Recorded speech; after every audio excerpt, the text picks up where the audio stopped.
Welcome to PwC's What's Next in Cyber podcast series. I'm Joe Nocera, a partner in PwC's Cybersecurity, Risk, and Regulatory Practice, and the leader of PwC's Cyber and Privacy Innovation Institute. I'll be your moderator for today's episode. Joining me today are Matt Gorham, who recently joined us from the FBI with over 25 years of experience in their cyber division, and Eve Mailer, the Chief Technology Officer at ForgeRock, an identity and access management software company and one of our key alliances in our cyber practice. They will share with you their perspectives on ransomware and what's on the horizon for companies to protect themselves. Welcome, Eve, and welcome, Matt. It's a pleasure to be here. Thanks, Joe. Matt, let's get started with you. I'd love to hear your perspective on the overall threat landscape. Sure. The cyber threat landscape today is both significant and rising. On the nation-state side, we see the return to great power competition. At the same time, there are not consensus norms and red lines out there. And so that threat is significant and rising. And if you turn to the criminal side of cyber and you think about the most prolific cyber threats we face, they really are Russian-speaking Eastern European criminal syndicates. And those criminal syndicates have evolved into a cyber crime service ecosystem over the years as various organizations began to specialize. Some began to specialize in malware development, others initial access or cache out or infrastructure provisioning. And what that really allowed is a lowering of the bar of entry into that space. And so otherwise credentialed criminal organizations can enter the market where 25 years ago, they really needed to be able to do all the things I described in addition to other things at a very technical level to be a good hacking crew. But today they can enter into that market with none of that expertise and the ability to buy all of those services. And so that's allowed for these organizations to surge towards various schemes. The most notably as of late has been ransomware. And so again, a very significant threat and a rising threat. So Matt, you brought up the topic of ransomware, and that's certainly not a new topic for cybersecurity professionals. But I know that the dangers have kind of evolved. And so maybe, Eve, we could start with you. Could you talk a little bit about why those risks are even greater now? Yeah, well, for one, the perception, I think, of the danger is certainly higher. And I think that actually putting attention on the problem is really a good thing. ForgeRock puts out a consumer identity breach report annually, and our most recent one found that ransomware continued to be the third most frequent data breach method, and it's rising along with some of the other top methods. One of the interesting things is when you look at cryptocurrency as a facilitator. Crypto forensics actually show that this money for those who are getting the payments, it's really captive to statutory limitations. So even if you can track who's behind this, they're not spending the money right away. They're waiting and waiting and waiting. So it's really kind of an interesting phenomenon versus fiat money. So there's the classic responses to this still really are important, and sort of going back to basics, restorative action. So get better at restoring from backup. And preventative action, the key thing really here is to prevent future incidents by preventing unauthorized access, which is kind of like the root cause of so much of this. And there's, runtime and design time elements to tackling it. Matt, anything you want to add there? I think the ransomware threat today is greater for a number of reasons. One, a sophistication in targeting, and that what I mentioned before, which is those lowering of the bar. So groups were able to surge towards ransomware when there was money to be made. In addition, you've certainly seen cryptocurrency provide a veil of anonymity for the ability to cash out. And so the confluence of all those things today have really created the greatest threat of ransomware we've seen. So then, Matt, maybe thinking about the types of organizations that are most at risk of ransomware, how do you think about who might be most at risk? In years past, ransomware was very much an indiscriminate threat. That is, the threat actors casted the widest net possible. Today, they've come up with a much more sophisticated targeting model, and simply it's first and foremost who is easily targetable. So who does not have two-factor authentication on their systems, who has the remote desktop protocol externally facing, and so that's the first kind of tranche. The second tranche would be of those that are easily targetable. who would be susceptible to the extortion. That is, if the actors encrypted their systems, would they be inclined to make a business decision to pay a ransom? And then the third would be, of those easily targetable and susceptible to the extortion, who would be able to pay the most? And really, that is that targeting process that the actors are using. And that's the lens by which you should think about who would be most impacted or most likely to receive an attack. So, Eve, I don't know if you want to jump in here, maybe any insights into specific industries that might be targeted? Yeah, absolutely. So there is one sector that I think really suffers pretty heavily.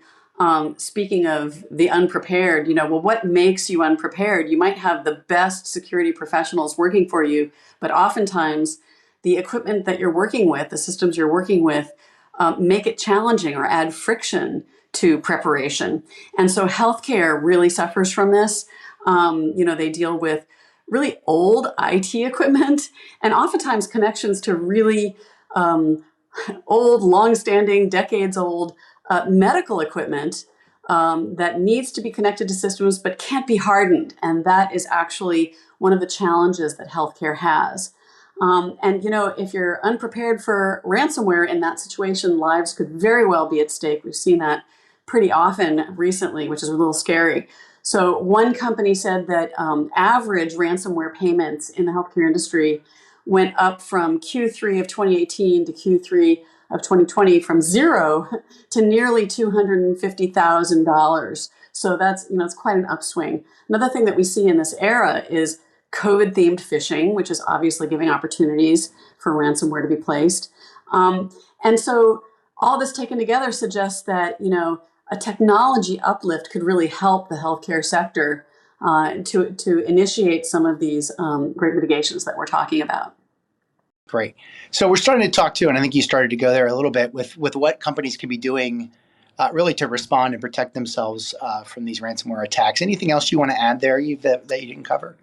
Yeah, so, identity does really figure large in a lot of these solutions. We're seeing it finally kind of emerge as a pillar of these major strategies and maturity models. And, well, I'm inclined to agree, but really, honestly, I couldn't agree more.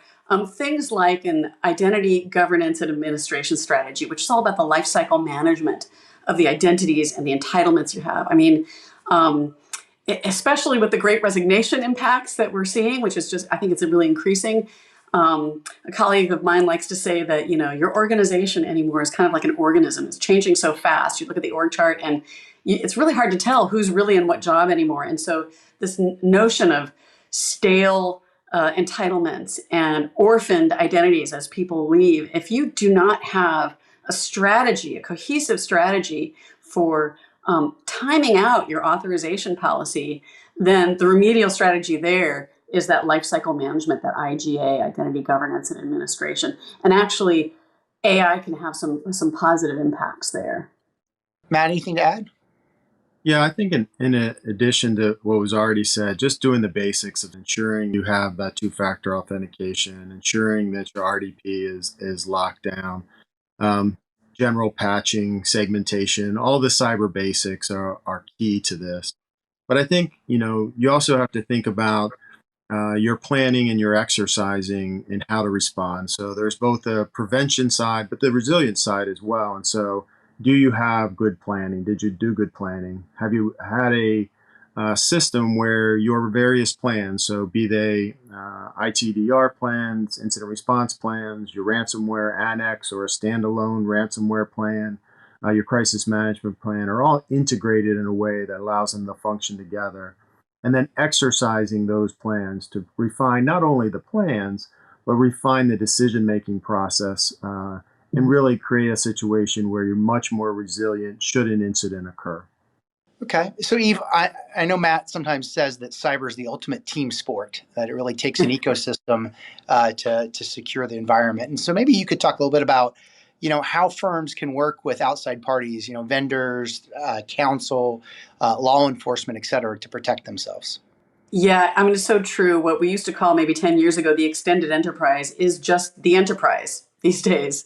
And what's really interesting is the challenge of aligning incentives for everybody involved. And most jobs, honestly, are link clicking jobs. It's somebody's job to share information and to click links that are sent by colleagues, even if they're outside of a company.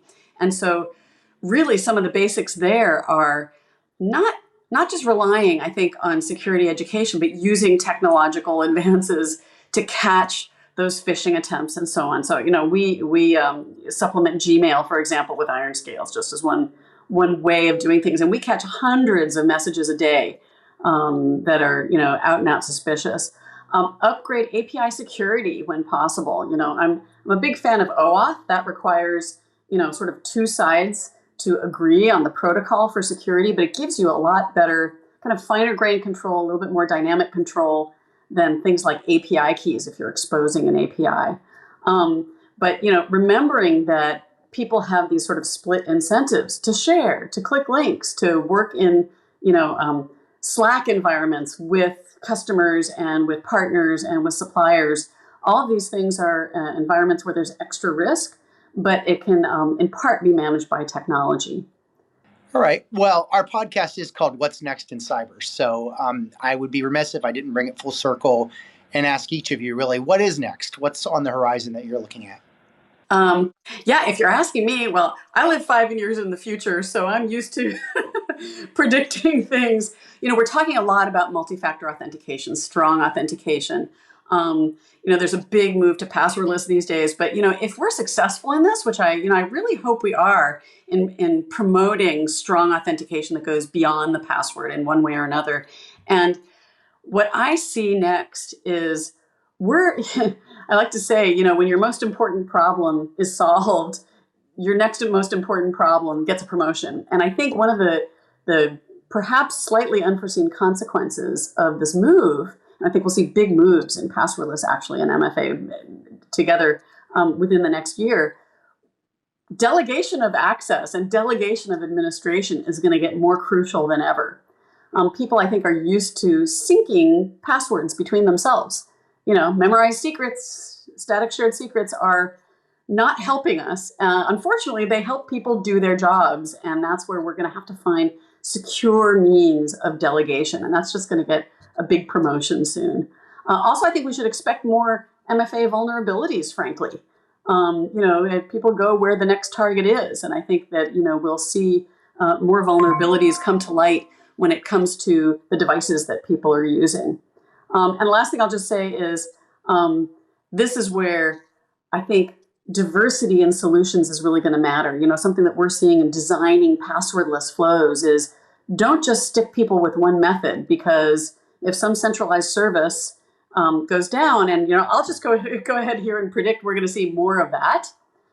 Things like the Fastly incident, which was not really a cybersecurity incident, but it presented tremendous business risk.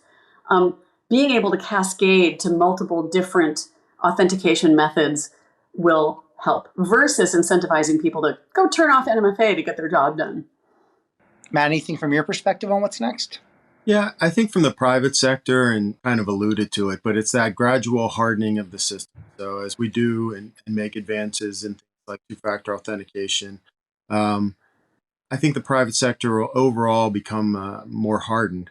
I think we'll continue to see government action. We've seen that in the United States over the last couple of days, holding actors accountable. We've seen action by OFAC around cryptocurrency exchanges. And we've seen a drive in the federal government towards overall hardening and resilience. I think on the actors' part, as the private sector becomes stronger, as you've alluded to, they'll look for different ways to exploit the systems. And so I think we'll continue to see the ransomware actors look for the ability to perforate through the supply chain and also begin to look at cloud and what opportunities for them there may be in the cloud. And so I think while we can make some significant strides, the threat actors get a vote, and I think that's where they'll likely move. Okay. Well, I'd like to thank Matt and Eve for taking the time to speak with us today. This has been really a great discussion. And for those in the audience, we'll be back soon with another episode of What's Next in Cyber.